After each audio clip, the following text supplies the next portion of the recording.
Tonight, we begin with North Korea's repeated demands to the UN Human Rights Council to drop resolutions against the regime's alleged crimes against humanity. Now, the regime's foreign minister says the core testimony in a UN human rights report was based on lies of criminals. Our Hwang Sung-hee reports on Pyongyang's address in Geneva.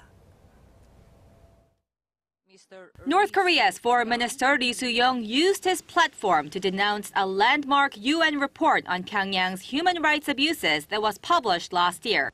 Addressing the UN Human Rights Council in Geneva on Tuesday, Lee called for the resolutions based on the report to be revoked immediately, since the core testimonies have been proven to be false. The act of cooking up the report of the Commission of Inquiry based on lies of a few such criminals is itself a mistake, which is completely against the aspiration of the UN for civilization and the rule of law. The recent backtracking by prominent defector Shin Dong-hyuk on the details of his life in a North Korean prison camp fueled the regime's attempts to discredit the entire UN report.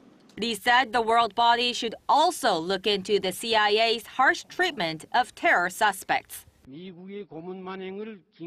UN must put an end to its selectiveness on dealing with human rights issues by listing the U.S. brutality of torture as an urgent issue. But North Korea's claims were met with strong calls by South Korea to immediately end its human rights violations.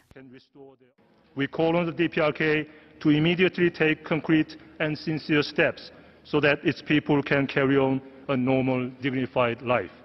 At a separate conference, the North Korean diplomat called the ongoing joint military drills between Washington and Seoul a rehearsal for a nuclear war against Pyongyang and threatened to launch a preemptive strike on the U.S. if necessary.